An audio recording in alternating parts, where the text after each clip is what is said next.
Murawe ikaze kuri YouTube channel Daniel Mugisha muri Isanganiro c'amateka ibikorwa n'ibyaranze abanyapolitike b'abarundi. Mu biganiro cy'uno munsi tubashikiriza amateka ibikorwa n'ibyaranze watanguje umuhari Paripehutu. Mu bihe bitandukanye by'ubuzima bw'igihugu hari abarundi bagiye bariyamiriza intwaro zihari kubera akarenganyo bazibonamwo kugeza bafata ibigwanisho. Ugwimo rwo mu 1972 ni kimwe mu bihe vyavyaye imihari y'abagwanyi. Ku ntwaro ya Perezida Bagaza hari umuhinga yaminuje mu bijanye n'uburimyi ingenieur agronome mu Bubirigi, hanyuma atanguza umuhari wa politike n'igisirikare wabaye mu rugamba imyaka myinshi. Uyu muntu ninde? Yitavye Imana ryari? Umuhari wiwe n'uyuhe? Uyu muntu ni ingenieur Remmy GAHUTU. Yitavye Imana kwa 17 Myandagaro 1990 ku bitaro Muhimbiri National Hospital vy'i Dar es Salaam muri Tanzania. Yashinze umuhari Paripehutu wari ufise ishami rya gisirikare ryitwa FNL. GAHUTU Remmy ninde? Zimwe mu nyandiko twashoboye kuronka zivuga ko GAHUTU Remmy yavutse kwa 24 1945 mu gacimbiri Kabuguzo umutumba Nyarunazi muri komine Rutagama mu ntara ya Muramvya. Yize amashuri yiwe y'intango kuri paruwasi ya Kiganda. Amashuri yisumbuye yayize ku seminari ntoya y'Imureke ane préparatoire, ku seminari ntoya y'Imugera cycle inférieur. Twashoboye kugira umugambwe kandi uyu mugambwe tukawita umugambwe Paripehutu. Uravye iryo jambo Paripehutu ni imfunyafunyo y'ijambo Parti pour la Libération du Peuple Hutu. Kandi nkuko bivuga nkuko iryo jambo rivuga murumva sinkeneye kurisigura cyane, urumva ni umugambwe no kuvuga ikintu abantu bose bakoraniyemo ndiya toba bose ariko benshi bakoraniyemo, hanyuma ni ikintu de liberation nkuko bivuga ni ikintu cyo gukura mu buja. None kikura mu buja bande abahutu. Umugambwe Paripehutu sigo gukuraho ubwoko bw'abatutsi, nuwo gukuraho intwaro yabake hakajaho intwaro ya kidemokrasi yemewe na benshi. Ntidushaka yuko ubwoko bumwe buhahaza ayandi moko abiri ari mu Burundi. Dushaka yuko amoko yose aja mu vy'intwaro y'igihugu, aja akorera igihugu atakarenganyo karimo. Bureri ca gatanu tubuze n'umuheto. Ubu rero umuheto nitwaba dushaka kugwanira igihugu cacu, umututsi ntazokiduha komsa ngo igihugu ngo bene wacu ngo dusangire. Ivyo ntibishoboka ndana hamwe biraboneka yuko igihugu gitangwa, igihugu kiragwanirwa. None ni ngombwa nitwa tugomba igihugu cacu. No kuri Atene Royal y'Ibujumbura cycle supérieur. Kwa gatandatu Nyakanga 1963 yuri indege imujana mu Bubirigi kwiga amashure y'umuhinga w'indimo technicien agricole kuri Institut Technique et Agricole de l'État iraho bita Iselle sur Sermois. Yabandanirije kuri École Horticulture de l'État irahitwa Volvorde, aronkera urupapuro rw'umutsindo wa ingénieur agricole en agriculture tropicale et subtropicale. Inyuma yaho Remmy GAHUTU yagiye kunonosora ibijanye n'isi ndimwa kuri Université de l'État yahitwa Gand. Amashuri yiwe ya kaminuza yarangirije kuri Université Catholique de Louvain aho yaronkeye urupapuro rw'umutsindo rwa ingénieur agronome en sciences du sol. Mu 1978 GAHUTU Remmy yahisemwo kuja kuba mu gihugu c'u Rwanda aho yari arongoye ikoperative y'uburimyi n'ubworozi yari mu ikambi y'impunzi yo ku Mutara. Aho nyene mu Rwanda niwe yaciye atangura kurondera abarundi bofatanya gushinga umuhari wa politike wo guhabuza abahutu nkuko yabivuga. Mu mwanya wa mbere bari mu muhari Tabara wavuye uvamwo Paripehutu. Mu 1979 GAHUTU Remmy nabo bari kumwe barashoboye igikorwa gitangaje cyatumye bamenyekana.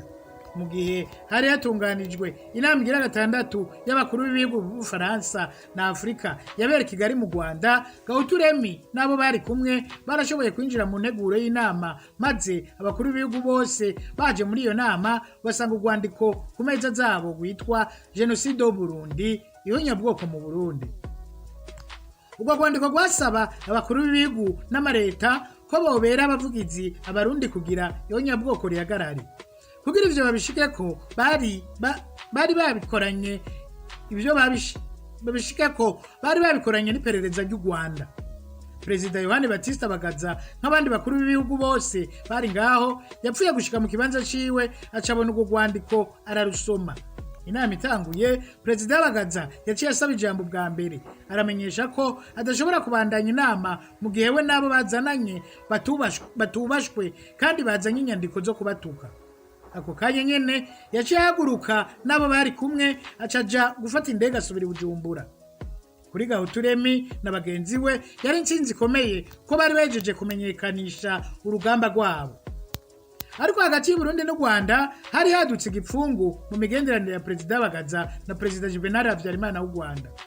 Colonel Bagaza yatumye ko vyihuse General Major Habyarimana amenyesha ko adahagaritse umukorwa vy'uwo mugwi w'abahutu bari bahungiye mu Rwanda, nawe aca ibigwanisha impunzi z'abatutsi b'abanyarwanda zari mu Burundi, hanyuma baze barabe iyo biherera. Perezida Habyarimana byaramuteye ubwoba acarirukana GAHUTU Remmy nabo bakorana maze bimukira mu makambi y'impunzi muri Tanzania. Muri Tanzania GAHUTU Remmy yashitse akorera ishirahamwe ryitwa TCRS, Tanganyika Christian Refugees Service, aho yarajijwe kugenzura indimo ahitwa Mishamu. Ivyo bikorwa vyiwe yabibangikanya n'urugamba rwa politike. Kwa 18 ndamukiza 1980 GAHUTU Remmy n'abagenzi we batanguje umuhari Paripehutu, Parti pour la Libération du Peuple Hutu.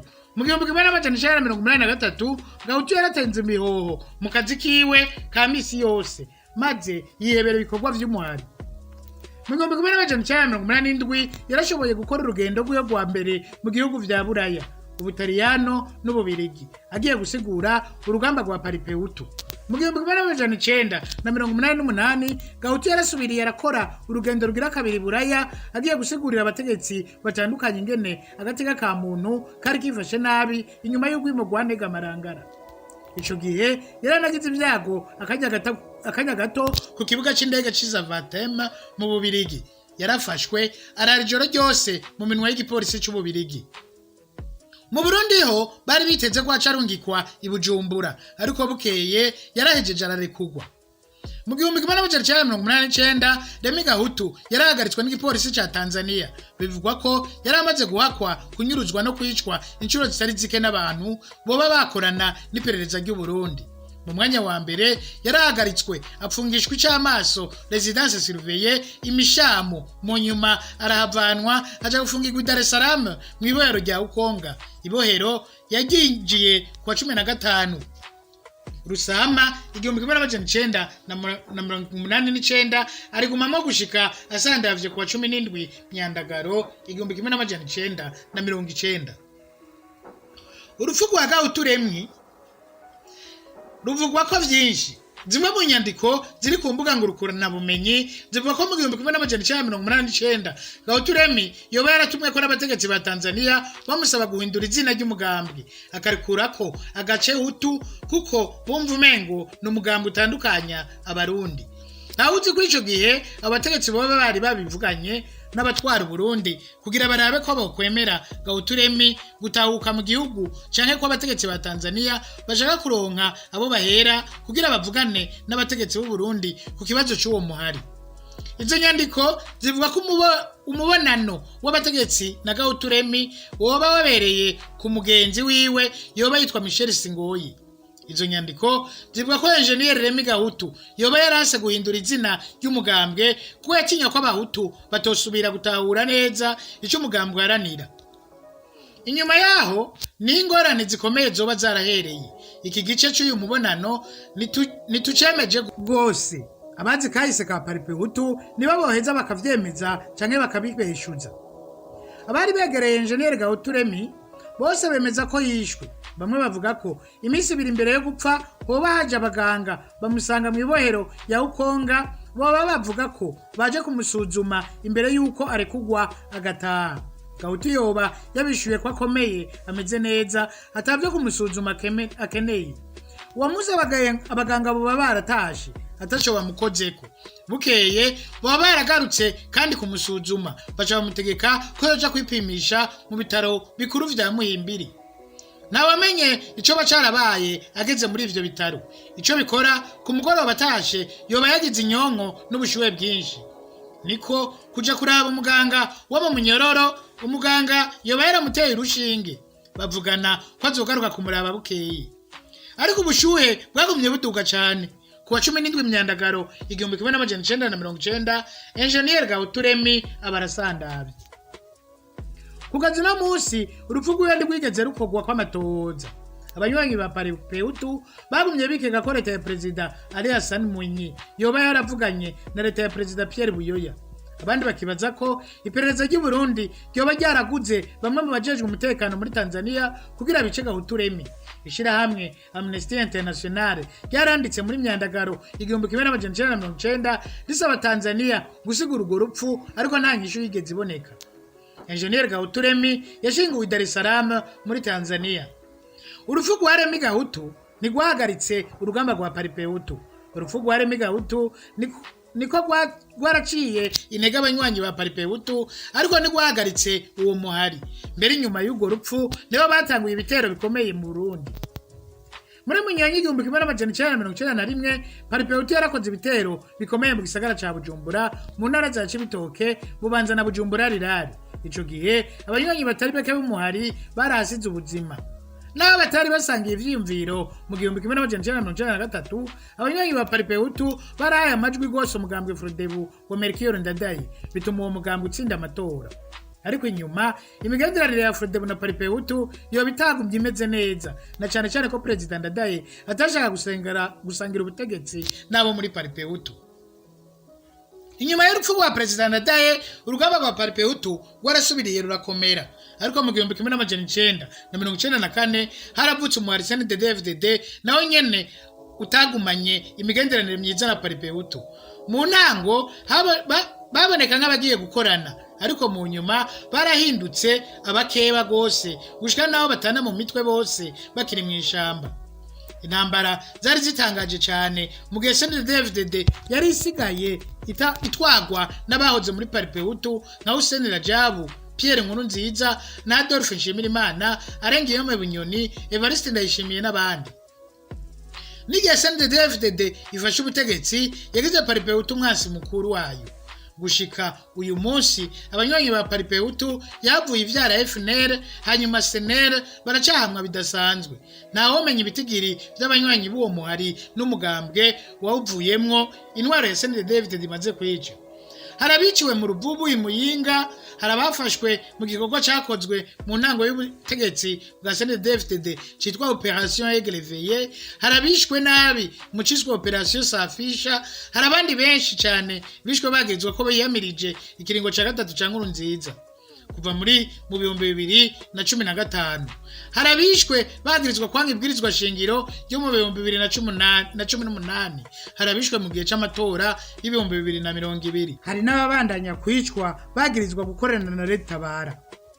Abanywanyi b'uwo muhari bicwa nabi cyane, barafatwa ata amategeko akurikijwe, baraborezwa igufa bikomeye, baranyuruzwa bakabugwa irengero, ibiziga byabo biratabwa ku misozi hejuru no mu nzuzi, barahohoterwa imbere y'imiryango yabo, barakugwa mu buzi, nta mabi batabona gushika ubu. Ikintu kiboneka nuko ku Paripehutu ishingwa mu 1980 intwaro zose zagiye zirakurikirana mu Burundi zagumye zihama abanywanyi bayo, ariko kandi bikaboneka ko abanywanyi bayo aribo ba mbere bemera gupfira ivyiyumviro vyabo. GAHUTU Remmy yavuga ko yifuza intwaro yubahiriza amoko yose y'abarundi. Yavuga ko yifuza demokrasi iri mu iganwa ryiza yubahiriza bose. Yavuga kandi ko yifuza intwaro yubahiriza agateka ka muntu uhereye ku kubaha ubuzima bw'umuntu. Umugambwe FNL uboneka ko ariwo uri mu ishami nyamukuru y'abamukomotseko, uvuga ko uharanira umwidegemvyo w'abarundi bose. Gutyo umuntu yovuga ko naho Remmy GAHUTU yishwe indoto yiwe itarapfa. Nkuko tumaze iminsi tubibona mu biganiro vy'ino ndwi, abarundi ntibigera bemera akarenganyo n'agacinyizo kugeza naho bafata umuheto.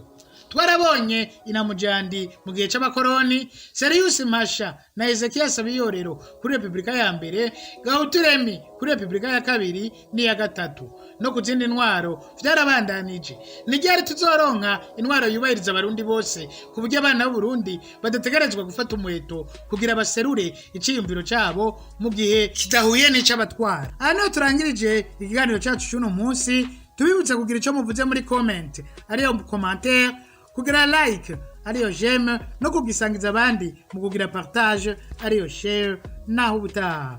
Twashoboye kugira umugambwe kandi uyo mugambwe tukawita umugambwe paripehutu. Uravye iryo jambo paripehutu ni imfunyafunyo y'ijambo Parti pour la Libération du Peuple Hutu. Kandi nkuko bivuga, nkuko iryo jambo rivuga, murumva sinkeneye kurisigura cyane, urumva ni umugambwe, no kuvuga ikintu abantu bose bakoraniyemo, niyo toba bose ariko benshi bakoraniyemo, hanyuma ni ikintu de liberation, nkuko bivuga ni ikintu cyo gukura mu buja.